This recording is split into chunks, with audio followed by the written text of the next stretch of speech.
Welcome to Intuitive Insights podcast. I'm Vessa Reinhart-Phillips, and I'm joined by the #1 clairvoyant teacher in the United States, Corey Davidson. Welcome, Corey. Why, thank you, Vessa. And it is an honor to be a teacher at Intuitive Insights. It is my happy place, I must say. Great, great.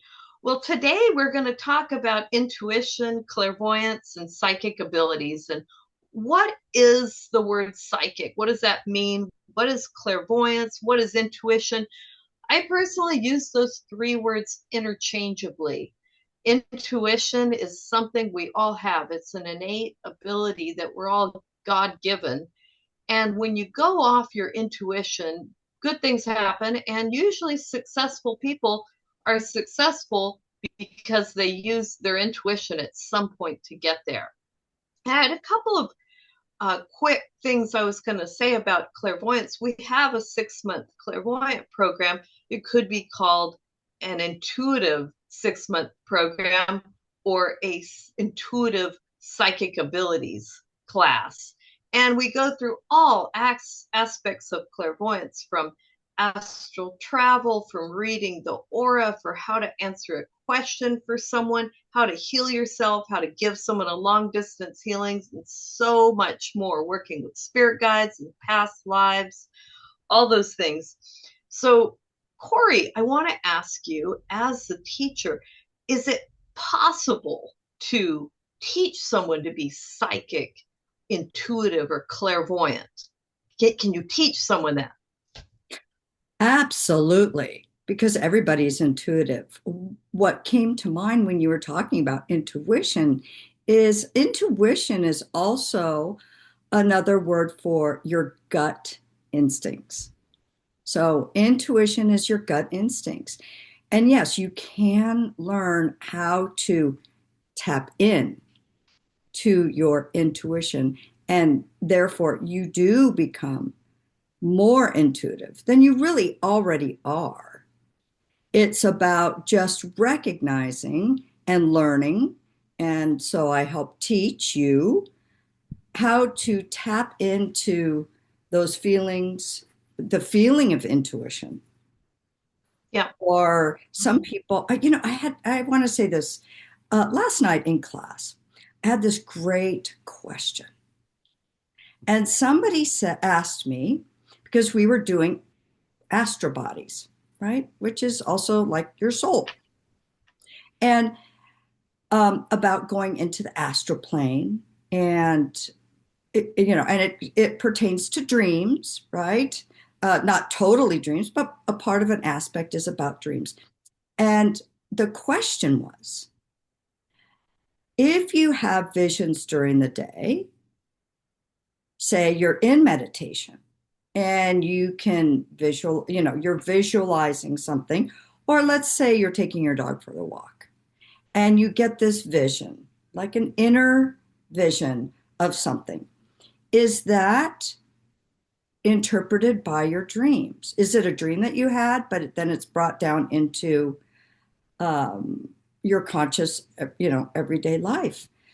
And I thought that was a great question because I had to explain what clairvoyance was. So, clairvoyance, when we're conscious, right, in our conscious everyday, chop wood, carry water, I always say, it's our inner vision. Clairvoyance is our inner vision. You could call it your third eye, that inner vision. Yeah, the third eye. So when you're walking your dog and you have this, some people call it vision, that's your clairvoyance. It's your inner eye showing you a picture, a message that it's giving you. Now, when you're in your dreams, we're dealing more with, yes, consciously, you can go and consciously go into your dream and be conscious of your dream state. But for the most part, most people When they go to sleep, it's your subconscious, whether your astral body, your spirit body, going into the astral plane, Mm-hmm.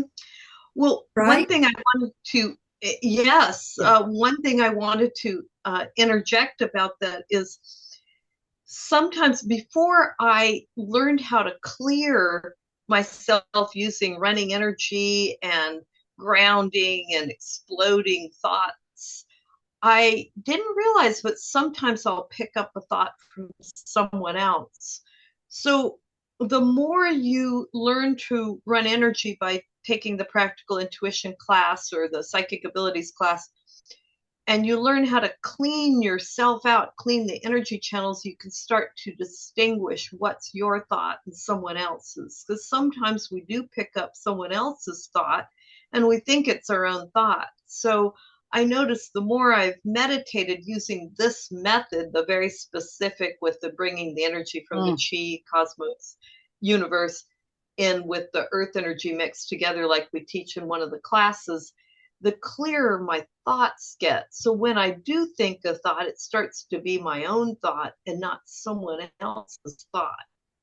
But one thing I thought I'd do a little exercise today, if we've got a little time, is I wanted to talk a little about energy. We're an energy being. We have an aura that's 2 feet around us, just all the way around you.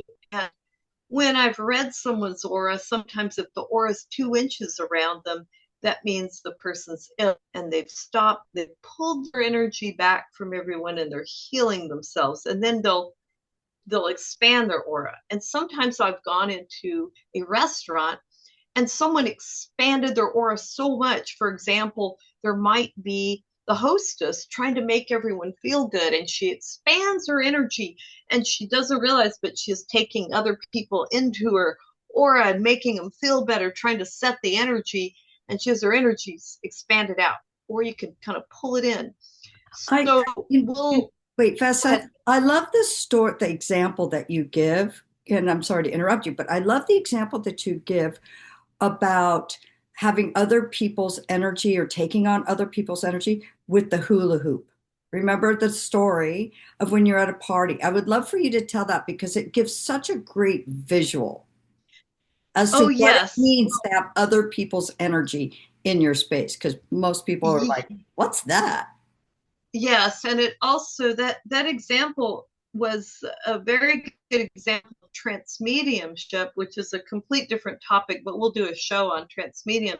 But one time I decided to go to a party at the Intuitive Insight School. We had a party and it was a Halloween party. And I decided to come as myself as an aura. I put hula hoops around me to represent my space. And I had a little round uh, kind of crown, and then I attached lines, little wires to these hula hoops. So it was my space.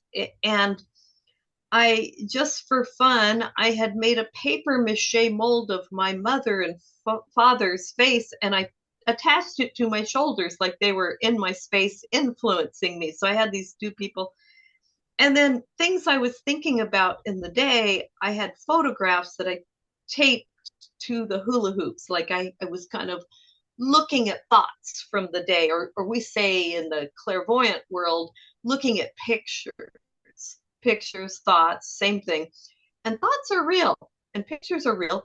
And you sometimes you have a charged picture in your aura and you're focusing on that charged picture and you can't get past it. You're obsessing about a thought and you can explode that thought or clear it so you don't get stuck on it. And that's one of the tools we teach. But anyway, at this party, there was a girl I didn't particularly care for at this psychic organization I was part of, and her name was Joanne. I remember. And she was a little bit of a bully. So I tried to avoid her. You know, there were probably 80 people at this Halloween party. Well, Joanne sees my costume and she said, "Hey, what a cool costume. She goes, hey, everybody, let's get in Vessa's space. Let's get in her aura. And she climbs in my aura. She lifts the hula hoop and climbs in, and she's right next to my face in the hula hoop. And then she turns around and she decides to allow a few of her friends in that I didn't really know or anything. She goes, hey, come on in. Zora, party in Vessa Zora. Let her, everyone get in her space. And she lifted up the hula hoop and she dragged me around, and I was being dragged by this hula hoop because she was a big girl and she had a lot of force, and she was pushing her way through this party, inviting people into my aura. And so we had 5 people in my aura. And Joanne was the leader. She took over my space and she pushed me down the ramp in front of the Pleasanton. This is where we're at Pleasanton at this party. And a lady had arrived with a plate of cookies for the party, and her husband was kind enough to drop her off at the front while he went and found parking with her big platter of cookies. So this lady was getting out of her car, and here comes the 6 of us, because I had 5 people in my aura, and I was just being shuffled along in the aura. And we get down there, and Joanne says, "Yay, cookies!" And she grabs and rips the cookies from the lady's arms, and she goes, "Everybody have a cookie!" And she was spilling the cookies on the ground, and she's shoving cookies in everyone's mouth. And then she turns around and starts to walk up the ramp, and then she says, "Everybody out of Vessa's space." And she lifts the thing, "Everybody out." And everyone gets out. And she turns and hands me the half-eaten platter of cookies back. And I'm standing there with the platter of cookies going, what happened? And here comes this lady up the ramp, storming furious because we ripped the cookies from her hand, ate some of the cookies, and give her back the platter. And she grabs the platter from me and whacks me with energy. That's another psychic term we use, just a burst of anger that someone throws at you. Now, I was just in shock for a moment, but it was such a great example. So many psychic things occurred. One is a lady invaded my space, then she invited in other people, and then she took control of my space, and she did a crime while she was in my body.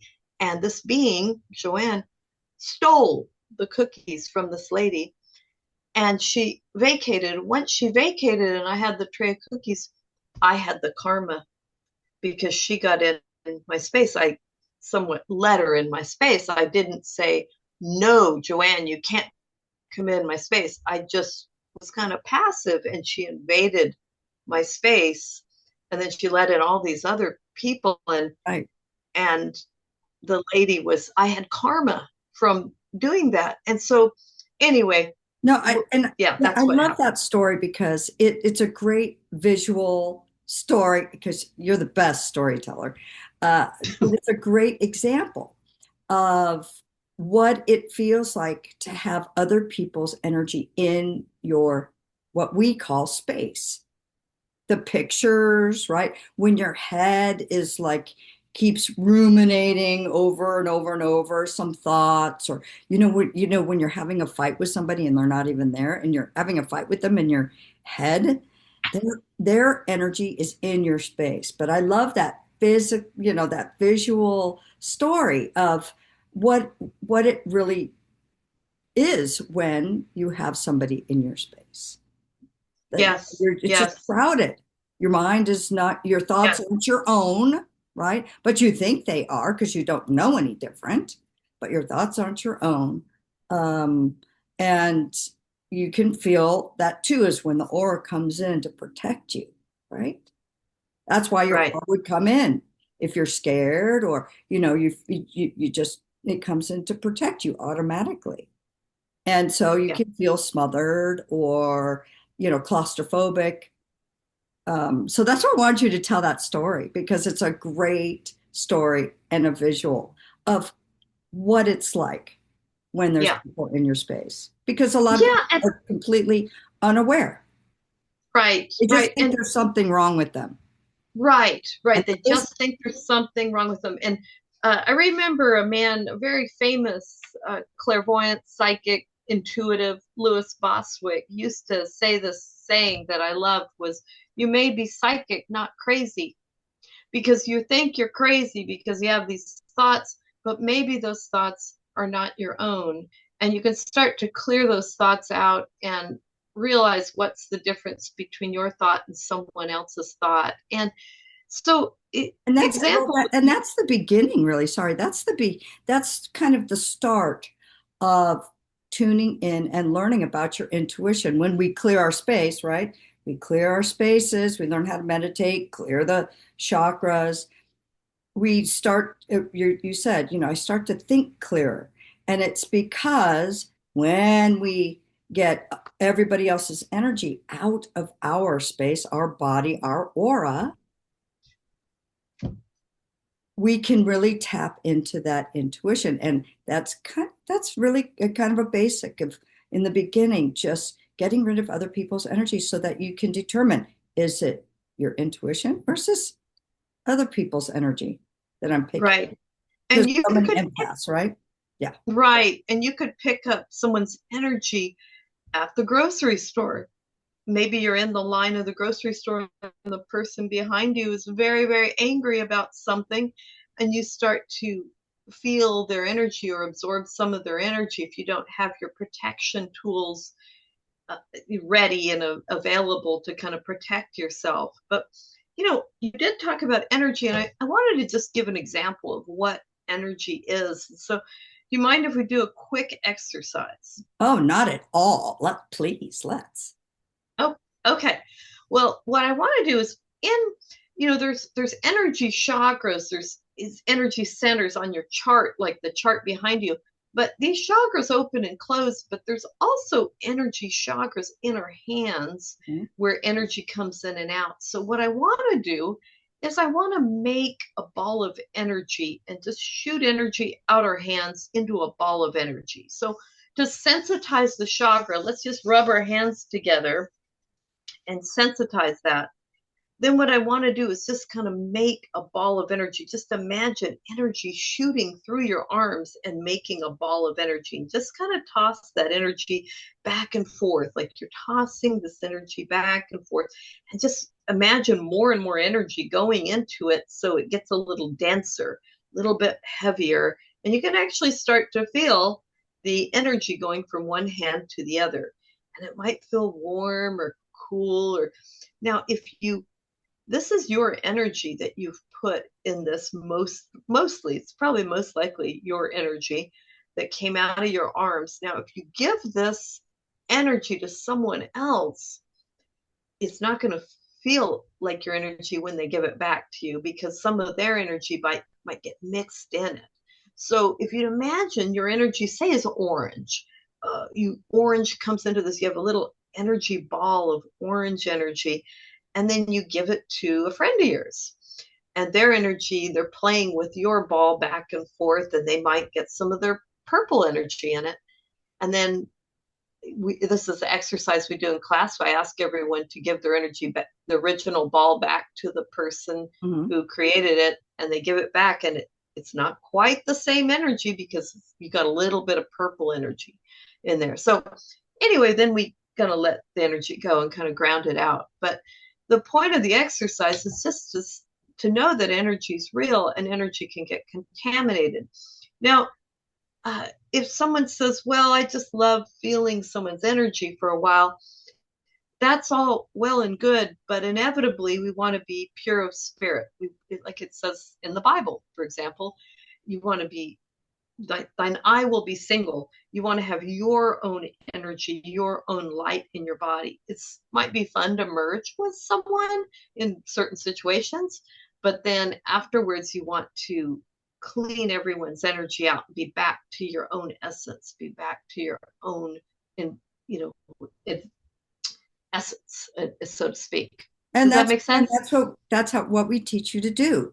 And, in at Intuitive Insights is When you do interact with somebody, or you pick up somebody's energy, we teach you how to clear it, how to ground it out, so Yeah, that you can interact with others. You can get other people's energy on you. We do, no matter, whether we want to or not, we do. But how do you stay sovereign in your own space, have your own energy without being influenced by somebody else's energy that came into your space, right? right, So we right. teach you how to do that. It's a big Yeah, deal. It is a big deal. yeah, yeah. And the more clear you get, the clearer you are, the more your intuition will work. And I remember this so old story, but I used to take the BART train to work in San Francisco when I lived in the Bay Area. It's a subway system. It's quite fantastic.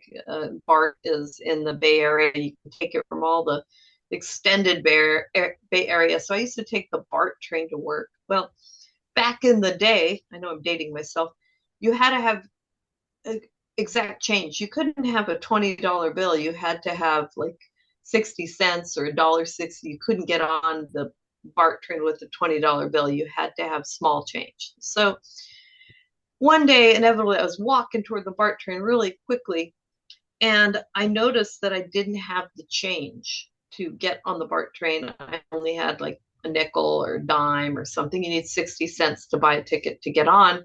And then once you're out on the other end, you can get, once you have the 60 cents, you can get to your destination and get change somewhere. So I was walking to the BART train and realized I only had 15 cents.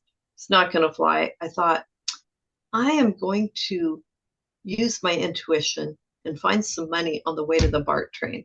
So this particular day, I made a rose, an energy rose, which is a tool we learn and we use in some of the classes. And I said, "This is my money rose. Take me to where the money is." And I kind of closed my eyes for a second, kind of stopped, and I focused on this rose, like making it a just a yellow rose. And I said, "Just go lead me to money and turn green." And the rose just started to go in front of me. So I opened my eyes and I intuitively followed this rose, and it stopped over this bush on the side of the sidewalk, and it turned green. And I looked down and there were some coins. And this has happened to me two or three times, but in my life, but I picked up the coins, still wasn't enough. Then I said, "Okay, money rose, lead me to more money. I need to use my intuition to make money." So I had the rose. Sure enough, I went across and had an extra dime.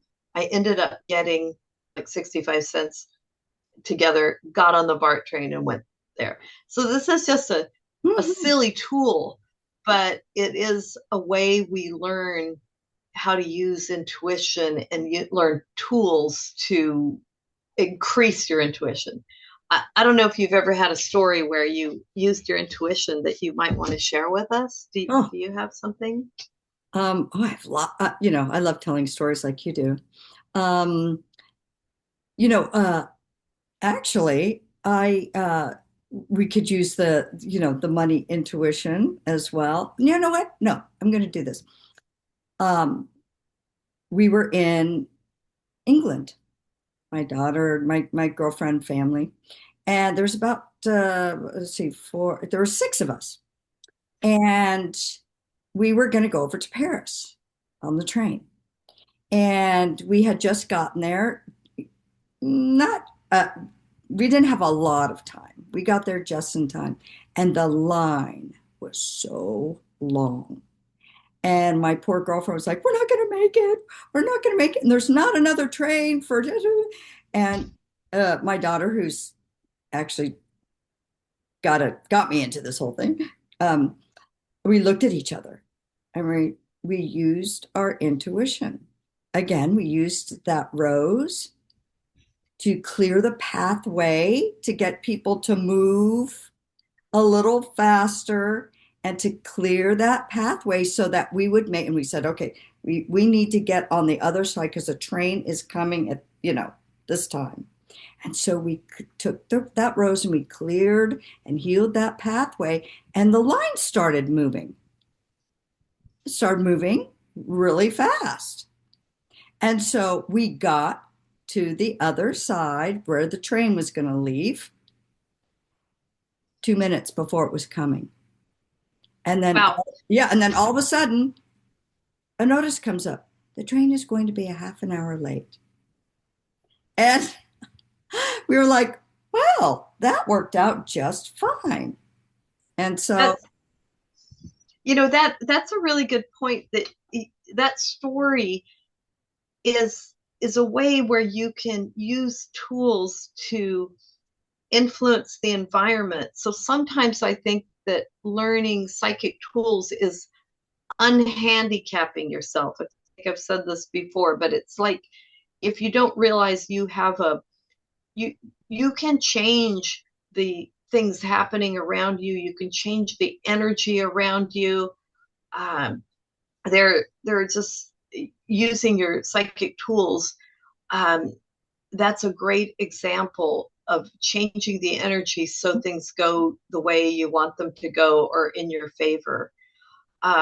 One time I had a matching story like you are telling about transportation. I was catching the bus back from San Francisco over to Berkeley, and I got to they had a little meeting after work, this job I was working at, and in the financial district, and I couldn't make it to the bus on time, so I hurried over, and it was the last bus. We had this long meeting and went way past work, and I went up to the bus terminal, and I got there in time, but the bus had come and left 2 minutes early.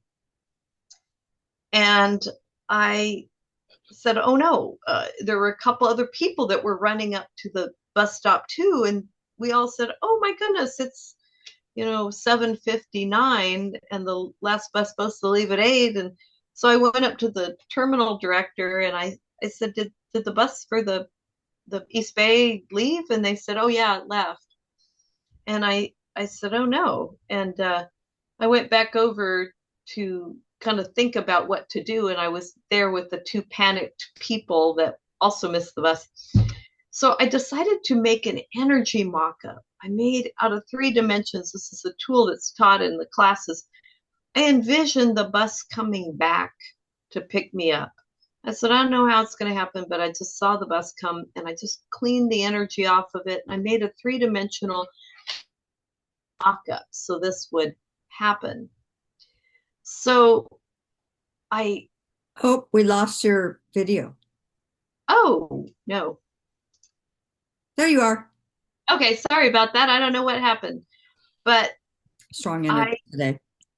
yeah, Mercury retrograde. So anyway, I envisioned the bus driving back, and so I was just about to go home with the other two people. We had been standing there for 4 or 5 minutes talking about, oh no, what are we going to do? What are we going to do? Suddenly, the terminal director came over and said, you know what? The bus is going to come back and pick you up. And I said, okay. So they drove over to, I think it was Treasure Island, and which is a little island halfway between San Francisco and Oakland. And the bus turned around and came back and picked us up. And I think it was partially because of that energy mock-up that I saw myself getting on the bus and all that happening. And anyway, that's never happened before. They've never turned a bus around to come back and pick up some passengers. So no, and so those are some examples of how we learn some tools, which you do learn at Intuitive Insights, on how to tap into your intuition. Because yes, everybody has it. You just need tools and to learn yes, how to do it. And yes. sometimes people have such strong intuition, it freaks them out and they don't know what to do. So that's what Or we they do. get too scared and they don't want to use it Right. because they feel this, everyone's got the God-given gift of intuition. So I just say tune into yours and use it. Yeah, changed my life, that's for sure. And that's why I love teaching it. Yeah, it empowers you. Yes. So Yes, it does. that's the time that we have today. Okay. And so, Vessa, is there anything, any parting words that you would like to say? Well, just use your intuition. And if you want to learn some tools, we can teach you how, and we can teach you beginning tools. We can teach you advanced tools. Thanks for joining us. No, Thank thank you, you for, Corey. yes, thank you, Vessa. So grateful for you. And until next week, bye for now. Bye bye.